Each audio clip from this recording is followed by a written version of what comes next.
All right, so welcome to the deep dive. Today, we're going to be taking a look at Hermitcraft.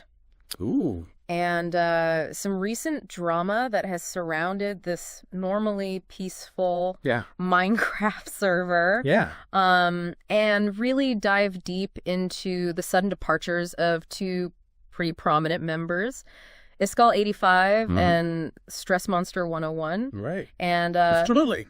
try and figure out what went wrong in this usually super collaborative and positive community. Yeah, it's certainly been a situation that's really caught the eye of a lot of people. Yeah. Especially given Hermitcraft's reputation of wholesome content and their strong community bonds. Yeah. The fact that these two just abruptly resigned with very little information has left a lot of people just confused. Yeah, we've got news articles, community reactions, right? Even some statements from some of those involved. It's really like piecing together a puzzle. Totally. And we're going to try and figure out what exactly happened and why it matters. Yeah, it's like a real-life mystery. Yeah. Unfolding, but in the digital world. Yeah. I think the first clue we have is the official statement released by Hermitcraft. Yeah. They did confirm the resignations. Right.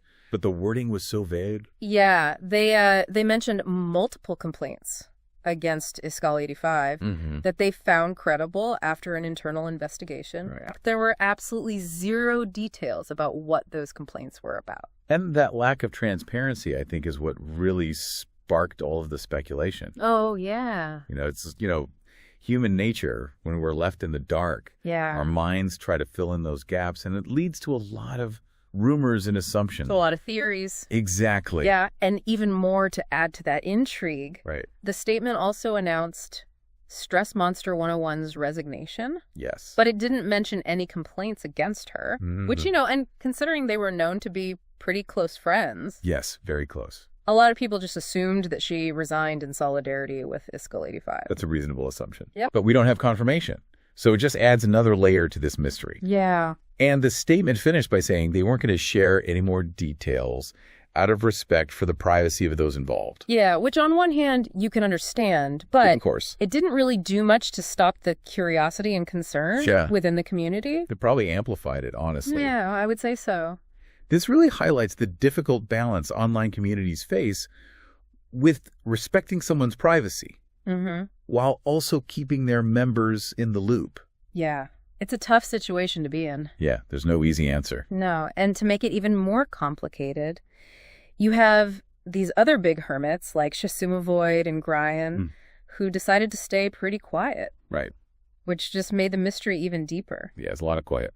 So while that official statement was very secretive, things took a turn when a former moderator for Iskall85, who goes by a Cassie on X, released this really detailed document that outlined some serious allegations against him.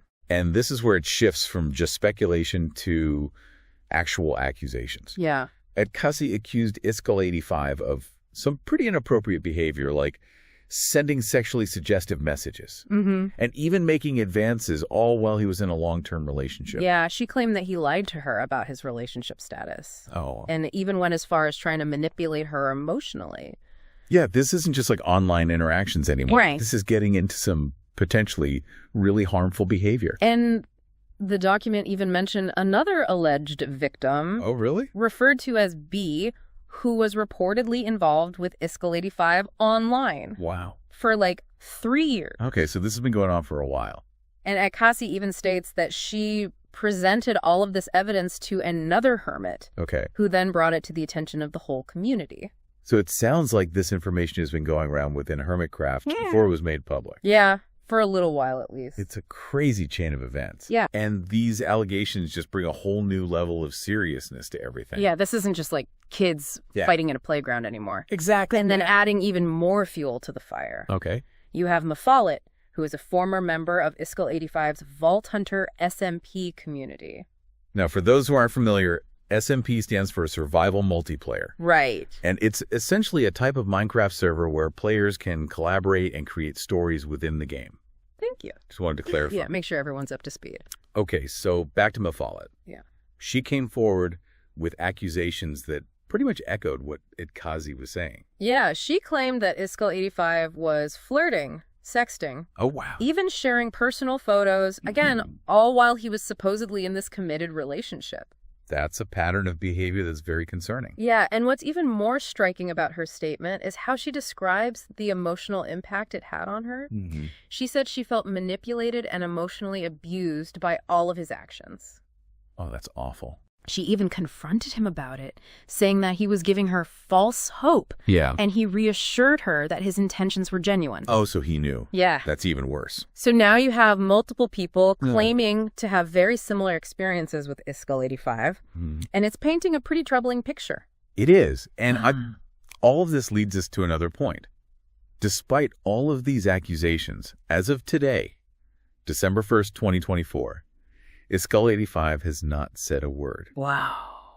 He hasn't released any type of statement, nothing addressing the accusations, no explanation. So he's completely silent. Completely. That just adds another layer to this already. Absolutely. Tangled web. It leaves everyone just hanging, the accusers, the community just waiting for any kind of resolution. It really makes you wonder what's going through his head. I know. But this is just the beginning. Oh, yeah. In part 2, we're going to look at how the community responded to all of this and see how these events have impacted. Right. The dynamics of Hermitcraft as a whole. Okay, so we've laid out what we know so far, like the official statement or the lack of one. Right. And then all of those accusations. But now I want to shift and look at the community. Yeah. How did Hermitcraft, which is known for being positive and collaborative, how did they react to this?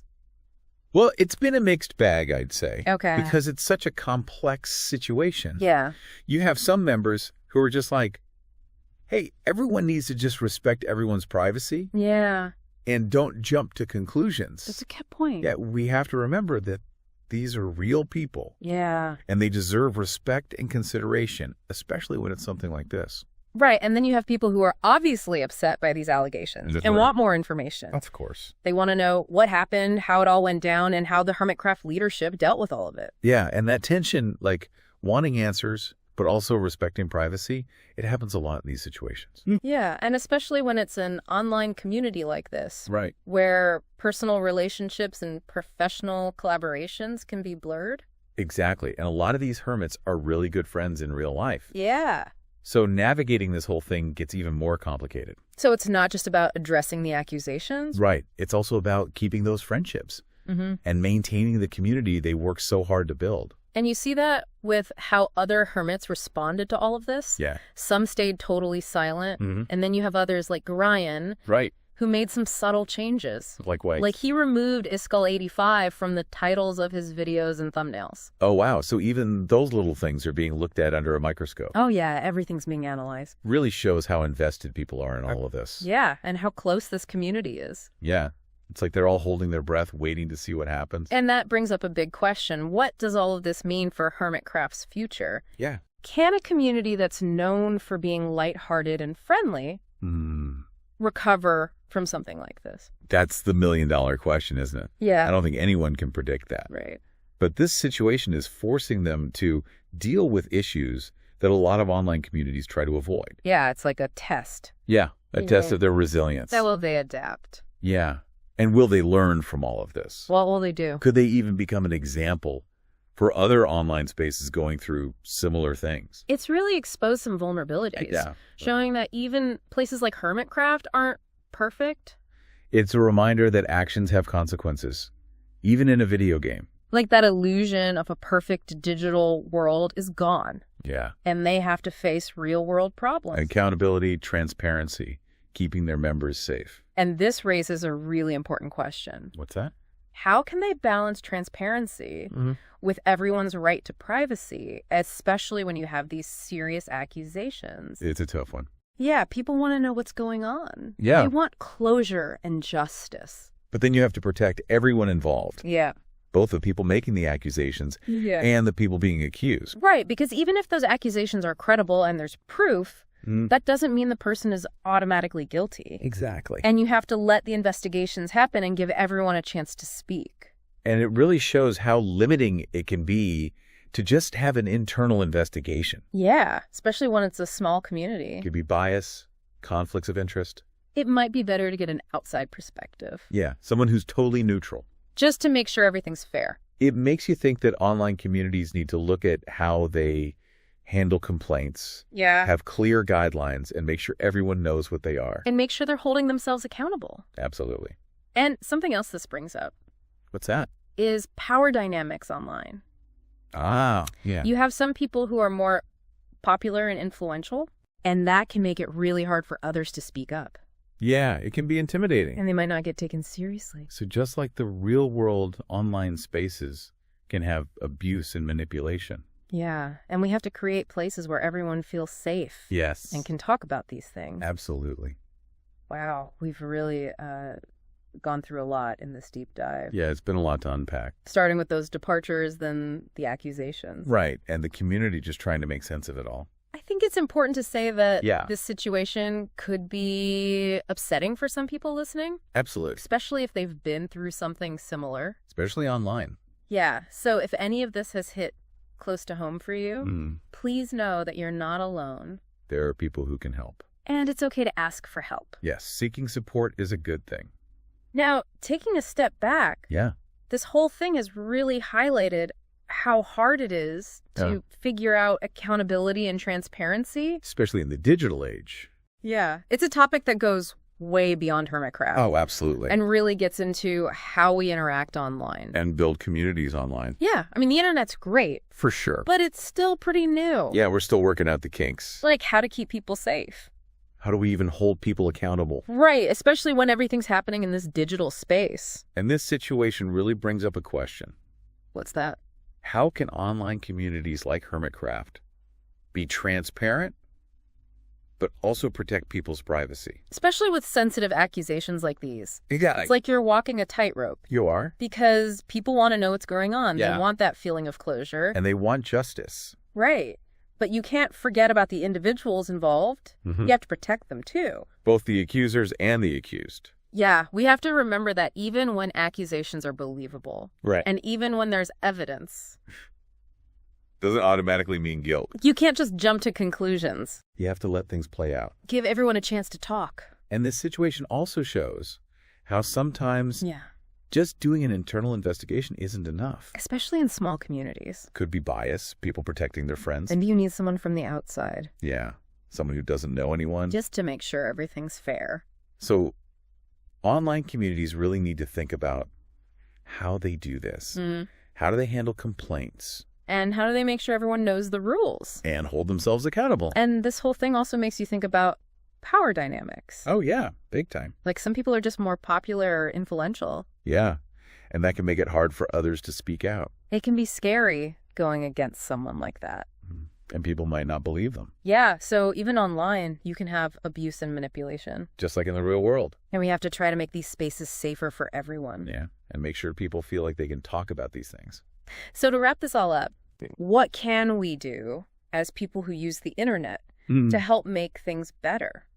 That's the question, isn't it? Starts with looking at ourselves. Right. Are we being respectful? Are we listening to others? Are we speaking up when we see something wrong? It's not about doing something huge. It's the small things that add up. Calling out bad behavior. Supporting those who need it. Because what happens online matters. It affects real people. It affects us. This deep dive has been a lot. It has. Tough topics, lots to think about. But hopefully it makes people reflect. Think about how they act online. And remember, it's up to all of us to make these spaces better. To make them safe and inclusive. And to speak up for what's right. Thanks for joining us on this deep dive.